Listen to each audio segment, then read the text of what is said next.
Allen is my name, right today. Okay, the date today is 10/23/16, and I have Richard Kelody here. Richard Kelody is going to introduce himself. He's born 1925, so he's 91 years of age, and he's going to talk to us about his experience in World War II, prior to World War II, and I think he's got a lot of interesting stories about that plane that's right by his right hand.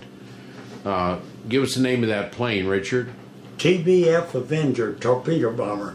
Okay. A Grumman TBF Avenger. Okay, I'm going to zoom into that Avenger, and then Richard's going to introduce himself, but we're going to talk, we're going to get to that in just a minute, but we're going to talk about that plane a lot. It's missing a wheel, but that's, Richard spent over a year of time in that, 1943, 1944, and he's going to explain his experiences. That's a picture of him in the background. Those are his medals and then his ribbons there. But we're going to go back, and we're going to go back in time. And Richard, go ahead and tell us where you started in life. Well, I was born in Brady, Texas in 1920, February 14th, Valentine's Day, 1925. About a year old, we moved to La Crosse, Texas. My father was a truck farmer, farming vegetables and taking them to San Antonio to the truck farm and sold them. And when I got to about 5th grade in school, well, he decided to go into construction work, and we moved to San Antonio, and I grew up for the next about 4 years or so, a couple of blocks in the back of the Alamo. And I went to Ralph Waldo Emerson Junior High School there. And at that point, we moved to Dallas, and I went to Tech High School in downtown Dallas. In 1942, I graduated in May of 1942 from Tech High School, and shortly afterwards, I joined the Marine Corps. They sent me to San Diego. Before that, let me interrupt just a minute here, Richard. So what did you and your parents, and how many brothers and sisters did you have? I have one brother. He's a lawyer in Dallas, Texas. And when Pearl Harbor was invaded, what did you think about it? What did your parents think about that on December 7th of 41? Well, you were 17 or 16 years of age then. I was working after school at the A&P grocery store in Dallas. I had a job with them after school, and on the Sunday that happened, I come out of a movie that was right across the street from the school. We had a movie house down the street. I come out of the streets, and the Dallas Morning News had a newspaper special out about the war starting.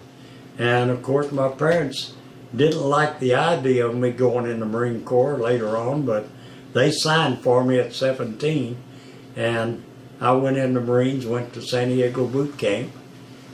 And this is a picture of San Diego boot camp, and this is my platoon. That's his platoon. It's 1942. You look at this, and that's where the Gomer Pyle movies are, and that's a platoon. And how many? It looks like about 70 in that platoon. I think it's 60. 60 in his platoon, and that's there's still a training base there in San Diego. It's right where the airport is in San Diego. It's a very important Marine base. It's still a Marine Corps training base. Well, because the war was on, they had cut our boot camp short. I think I was in boot camp at about 10 weeks, and then I was sent to Purcell, Norman, Oklahoma. I'm going too fast now. After boot camp, we took tests to see what branch we'd get into. And one other fella and I out of the platoon got into flying. And they sent me over to North Island there in the bay there at San Diego. And I was put into a 1st Marine Air Wing. And I stayed there about 3 weeks, I think. And we got on a plane and went to Norman, Oklahoma to begin training for gunnery and training for flying. And was boot camp easy for you? Well, not too easy. Yeah. I gained, in the 10 weeks there, I gained 17 pounds. I was just barely made it in the Marine Corps. If I'd have weighed 2 pounds less, I wouldn't have got in. I gained 17 pounds, and It's like all boot camps. Boot camp is not easy in the Marine Corps. And you were pretty spiffy. You had to really dress up, and the shoes shine and everything. Marine Corps are really really very tightly Half a dressed. dollar had to bounce off your bed when you made it too. You had to bounce a half a dollar on it or else. And you called your rifle. You didn't call it a gun. You called it a rifle. Harold can remember them days and that. But Okay, then you went to Norma. went to Norman, Oklahoma for. Well, I was in Norman probably 4 months, and then we had at Purcell we had gunnery training. They had a track, an oval track fixed up, and they had these 50 caliber machine guns like we fired out of the turrets in the plane, They had it's on there. That you would get in like a little hand car on a railroad. Everything was electric, and you'd go around and you'd shoot at the target on the other side of an oblong track, and that's the way you learn to shoot at a plane going each way, with you or against you or coming towards you even. And we had all that kind of training there at Norman and at Purcell, Oklahoma. And when I finished that, then they sent me back to Camp Pendleton, I guess it was, in San Diego, and I was there about a month. And we caught a troop transport for New Caledonia. I didn't know where it was going. I've got my pointer on New Caledonia here. Tell us how you got to New Caledonia. You came over from San Diego. I was put on a troop transport ship, and with a bunch of about 50 Marines, I would say, and about 200 Army that were going to New Guinea. Coming across the South Pacific, over below the equator, over to this New Caledonia, and then you came into there. Below the equator and across to New Caledonia. That's where this pointer is, right here on New Caledonia, and that's where he came. And then the next part we're going to talk about is between this is in New Guinea here, all this New Caledonia, all the way up to this island. What's the name of that island? The last island you were at? The Hebrides? No, the last one. Oh, Emeru. Emeru is up here. St. Matthew's group. This stretches about 1,500 miles between here and here, so they had to capture each little island on the way and each little airbase. Solomons now. All through this Soloman Island stretch, about every 250 miles, they would capture another Japanese base, and they went all the way up there, and it took 1,500 miles. Now, they ran out of gas if they went too far, so they did about 250 miles at a crack. And they captured this time. It took them a whole year to capture this, from 1943 to 44 to capture that period areas. Okay, now tell us about a little bit more about your planes and about the first. I've got another map here, and this is a map. Why don't you come up and point this out and tell us again? I'll get you a pointer here. Here's a pointer, and leave it right there. I'll hold it, and you tell us where you went to each, and then we'll go down specifically and talk about it. Well, from New Hebrides, I came to Guadalcanal. Point it out, really. Right there, Guadalcanal. And from there, after I started flying a few flights, and by that time, they had got Munda up here. That's in New Georgia there. New Georgia. Right there, right there. Point it out, Munda's right there. Yes. We moved up to Munda. That's about 250 miles or so. About 250 miles, okay. 200 miles, right. Something like that. Okay. Then we moved on up from there, Munda. After that, we started bombing Bougainville up here. Yeah. And when they got that secure, we moved up to Piva Uncle in Empress Bay, Bougainville. And from there, then we could hit Rabaul over here. That was a Japanese stronghold. Okay, and go back down and show them where John F. Kennedy was, down by New Georgia, down lower by New Georgia. John F. Kennedy, your president. Right there. Okay, Renola Island. John F. Kennedy used to run the PT boats. PT boat base was at Rendola. Rendola, and his base was there, and he was your president of the United States from 1960 to 1963 until he was assassinated. Yeah. But he ran PT boats. He operated out of in that. His PT boat was sunk there. Also, the plane we're talking about, your other president, Bush, George Bush that was president from 1988 to 1992. He wasn't in the Solomons. No, he wasn't in the Solomons. He flew the same plane that we're going to talk about, though. Get me. George Bush flew a fighter plane. Okay, he flew what kind of plane then? I think it was like a F-6F. Or F-6F, okay. I believe, now I'm not sure about that. You have to check on that. Okay, but the two presidents were in that general area where you're talking about, a little bit. In the Pacific. They were in the Pacific. He was further over. He wasn't for me. He was over. Closer to Philippines? He was later. Later. He was a year. He was 6 months, a year later. He was over more towards. Bush was. Yeah. Towards Iwo Jima and those islands or something. Now, I don't think he was in the Marshalls. But Kennedy was before you. He was 42 to 43. He was at the beginning of it, just about. Okay. So in other words, when they got Rendova, after they took Guadalcanal and got Rendova, that's when they moved the PT boats up there in early 43. Okay. In early 42, late 42 and early 43. Okay, now hold your plane up there and tell us what you did in these planes. Just hold it up. The wheels are missing, but tell us the name of that plane, who makes that plane, and that is a Grumman TBF Avenger torpedo bomber fighter. It had a 50 caliber machine gun out each wing in the front, 50 caliber machine gun in the turret, and a 30 caliber out the belly and the tail.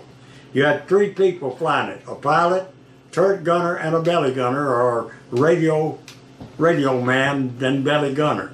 Okay. And we would take turns. I'd fly in the turret one time, maybe. Point the turret out. Point the turret out. Turret right there. And you could see pretty well. And you'd either be there, show them the bottom part where the radio man was. Turn it over. Part. Show them that part. The bottom part's right here, all in the belly here. So there's a man down there where his finger is. There was a door. You had a door. Easy. No you more had a door there to get in.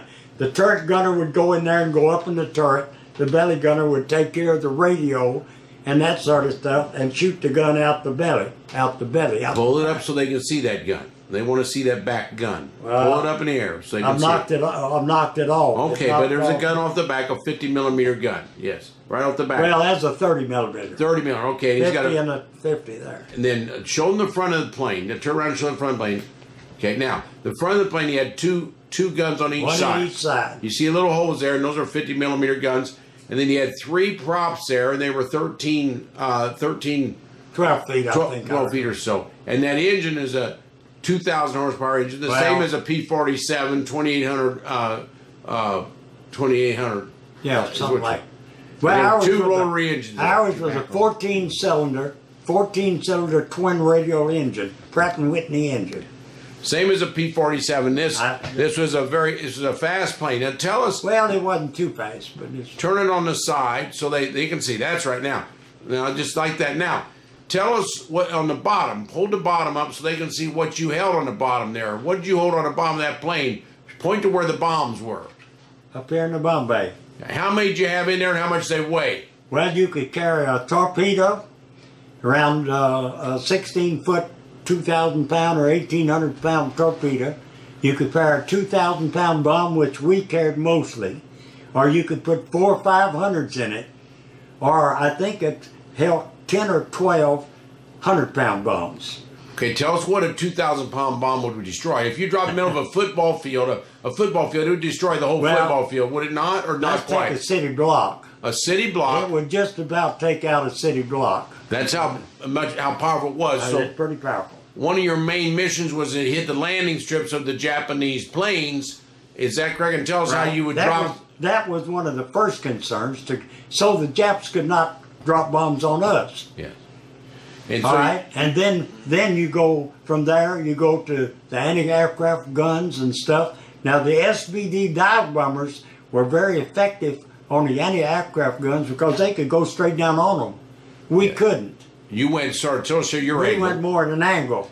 Yeah, and then your angle, you drop bombs on the airfields, but also tell us how you would approach ships. Tell us what you would do with a ship and what you would do to a ship. If you was dropping 2,000 pound bomb, you'd go down at an angle and just try to get down a little lower and put it in the side of it if you could. How accurate were your pilots? I think they were pretty doggone accurate myself. They were all good pilots, best pilots in the world. Tell us the one where you hit that ship in that bay and you were in the back and you could see it happen. What happened that day? There was a transport ship in Simpson Harbor Bay, and when we went in, we got low enough that we skipped a 2,000-pound bomb into the side of that transport ship. And I could see out the belly. I was flying in the as a radio belly gunner that day, and I could see that ship starting to go down when we was going out and getting on top of the jungle. Tell us the other time that you were flying and you about ran out of gas and one of your bombs, you had 4 500-pound bombs, you dropped 3 and one was stuck on your plane. Tell us what happened if you'd landed with that bomb on there and why you flew around, and tell us that whole experience. Well, when we... Show us where it was caught. Show it on the plane where it was caught, the bomb. Well, you couldn't see it. It's in the back shackle on the bomb bay. How'd you know it was left there? You could see it? I knew, the pilot knew it, and it wasn't released. He had lights for the bombs, and also I could see it through a little window they had it back in the back. Yeah. And I could see it hanging there. Of course, I hollered at him, "Don't close the bomb bays. You got a bomb he's hanging." He said, "I know it." He said, "I know it." We had to fly all the way back to Piva Empress Bay and start circling. We tried to shake it loose. We kept trying to shake it loose every now and then. But we had to get on back or we'd run out of gas and have to go in the water or bail out. So you had about 10 minutes of gas left and you finally shook it off, but you were going to bail out. We was fixing to bail out.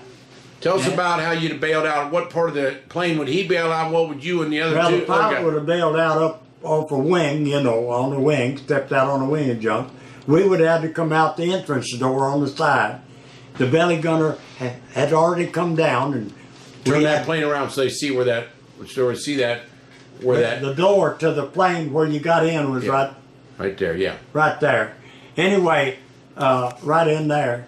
And you just jump out that. You had your parachutes ready to go. You were ready to go and jump out from 3,000 feet. Had the chest type hook on parachutes. Yeah, just 2 clamps. You clipped them off. But then he shook it off. He shook it off. We got the bomb bays closed, and we had about just a little fuel left when we landed. Okay.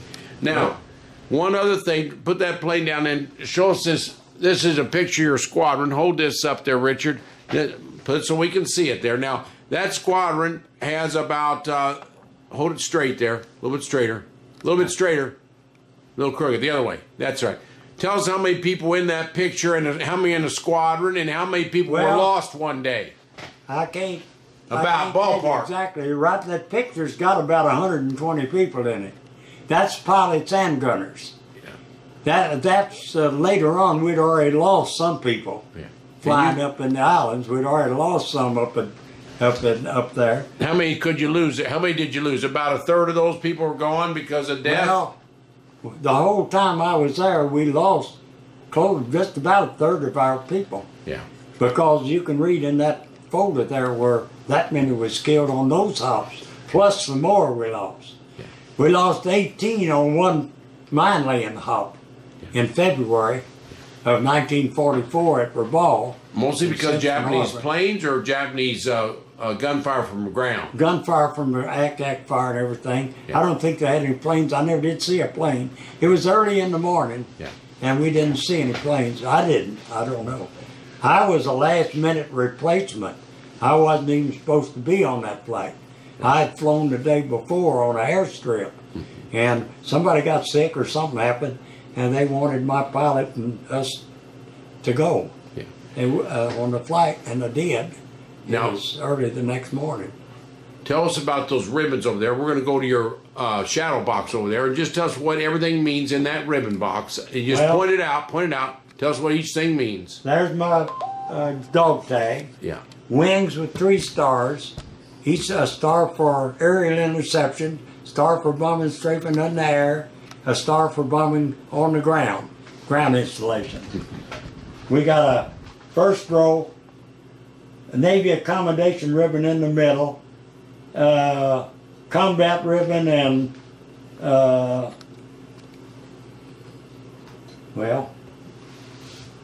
what's the bottom row? Just tell us the bottom row. Presidential citation. Yes. American Theater of War, Asiatic Theater of War with 3 stars for 3 major battles. And cross guns for rifle expert, and this is for expert in pistol, small bore, and bayonet. Bayonet, okay. Well, Richard, tell us how World War II affected you and how you think the next generation needs to be cognizant of our freedom, and how you've had a good life in the United States, where you worked during your life, and what do you think about freedom in the United States? Well, I think that freedom is one of the best things we can have, and we definitely should keep a good service up to protect us, our Army, Navy, Marines, and Air Corps, and Coast Guard.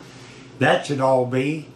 Some people say it's a little depleted, but you got to remember that one ship now has the firepower that 10 ships had, because they don't make battleships anymore. They make cruisers and destroyers and aircraft carriers. Where I was in the Pacific, I didn't see it. There was no helicopters. We didn't have them yet. No helicopters, and everything was entirely different. You were 17 years age when you entered, and Yeah. kids today are really 18, but your parents had to sign to let Yeah, you in. I wasn't 18. I had to have parent signature to get in, and permission to get in. You had to have somebody, guardian parent or somebody, and sign it. Were you But- scared you were never going to come back? Sir? Were you scared you were never going to come back? Well, I would write letters, and when I got home, Mother had saved a bunch of them, and they had censored my letters to where they didn't want the Japs to know where we were. But you know, to this day, I wonder why they'd done that, because if the Japs were bombing us, I feel like they knew where we were. That was one of the fallacies. Of course, they didn't want the Jap submarines either to get information, so I guess that's why they censored our letters. But my parents were very glad that I made it all right. And I got home, I got my 30-day leave and spent it in Dallas. And Then where did you met your wife too? A lot of guys, you met your wife when you went to Murray State to learn, and a well, lot that of was men. after my 30 days. After my 30-day furlough, they put me in a B-25 squadron in Cherry Point Marine Air Base in North Carolina. I went on there, took train to North Carolina, and This is 1944 now. that's 1944, right? Yes. And I flew in B-25s for a short while, and we took tests to get into flight training. And I passed the test and got into flight training. And I was sent to Murray State Teachers College for a 4 months college course. And I met my wife there. She was in college. And she's from right here in Slaughters, born and raised in Slaughters here. Slaughters, Kentucky. Slaughters, Kentucky, and she had graduated from Slaughters High School, and I guess you did too. Same grade. Yeah. Anyway, she was in college, and we started dating, and after my 4 months there, they sent me to the University of Georgia at Athens, Georgia, for pre-flight school. And that was a 6-month school at pre-flight in Athens, and we got married during that 6 months. We got married in July the 7th down there In 46. in 45. 45. Okay. 45. And when I completed that, she came home and they sent me to Iowa City, Iowa for primary training. Well, in 45, that was getting towards the end of the year and the war ended. And she wanted me out, so I stayed a while longer and that before I got out. But I liked 4 months of completing my flight training. And then you spent most of your life at the Slaughters. What did you do for a living Well, at no, Slaughters? I lived in Madisonville. Massiville. What did you do in Massiville? Well, I went to work for the AMPT company, grocery store. I'd worked for them 2 years in high school in Dallas, and when I got out, I looked around, and it was either coal mining, railroading, the bank, or grocery store. So I decided I'd go to the grocery store. It paid about as good as any of it, and I didn't have to travel like on a train or in a coal mine. I didn't have to drive. I didn't get near as dirty and all that. Atlantic Pacific and Tea Company was the biggest employer in the United States in the 1950s. It's a Great Atlantic Pacific Tea Company, A&P Grocery.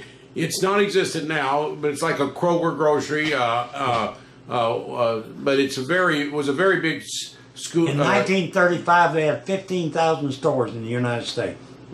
In 1935. And in 55, maybe more. And no, never had more. They started going bigger stores and consolidating. I see. And when I went in, we had 115 stores in the Louisville unit, in Kentucky and Tennessee, and some in Evansville. We had 5 in Evansville. Then you knew Mr. Rollett, Mr. Hooks, and Mr. You know Mr. And Mr. Rollett? Friels. Yeah, Mr. Friels, Rollett Hooks. was the supervisor. Rollett, You know Mr. Rollett? Libbs. Libbs was before that. John Libbs, he got out in 1951. And Rollett was in charge then. Is that yours?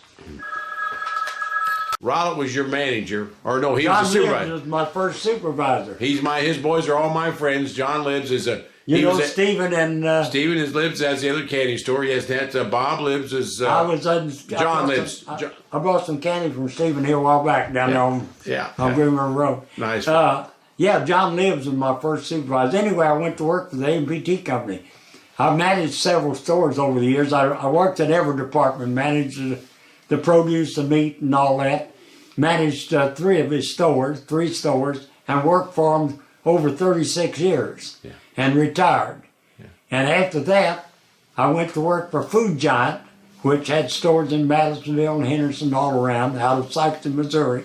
I worked about 17 years for Food Giant. And then I retired, and my wife had died in 97, and I had this house down there empty. I'd been working on it, fixing it up a little bit. And I moved down here, and ever since I've been gardening and mowing yard and farming. Yeah. I don't do much. I don't do the crop or nothing. I just plant, garden, and mow. And that I have a neighbor who farms the land. Well, you enjoyed the freedom and your grocery business, I've big had a nice life. I didn't get shot in the Marine Corps. Didn't get hurt. I'm in the veteran VA in Hanson and Evansville and Marion, Illinois. Yeah. I'm in the VA, and they treat me very well. I think the VA is a great outfit. And people that say it isn't is wrong. They don't know the VA. And that's about all I can tell you. I'm still here. Oh, one interesting thing that I haven't seen. Would you want a picture of my Sunday school ribbons? Yeah. Sunday school. I'm a member of the Methodist Church at Slaughters, Kentucky. I've been a member of Madisonville First Church in Madisonville as a member over 50 years. But I just received in August 68 years without missing a Sunday of Sunday school. That's pretty much. That's all those ribbons. 68 of them. You get one every year if you go. You gotta prove it. Yeah. You gotta be there, or if you go, like I went to Dallas a while back, I brought back the thing from where I went to the Methodist Church in Plano, Texas. Yes. 68 years without a miss. And that's that. Well, religion is an important part. It's an important part when you're in the Marine Corps, too. There's nobody I find, any place where I've only found 2 people that they're dead now, but there was 2 people in the United States that I found years ago that had 70 years in. One in Nashville, Tennessee, and that's where Margaret Van Orr Wright goes to church. Right. She knew him. Yeah. And one right out of a little town out of Carbondale, Illinois. Well, you're 68. You're pretty close to him. Yeah. I want to live 2 more years so I can make that. Well, thank you very much, Richard. You Okay. think that ends it? Yeah, that is it.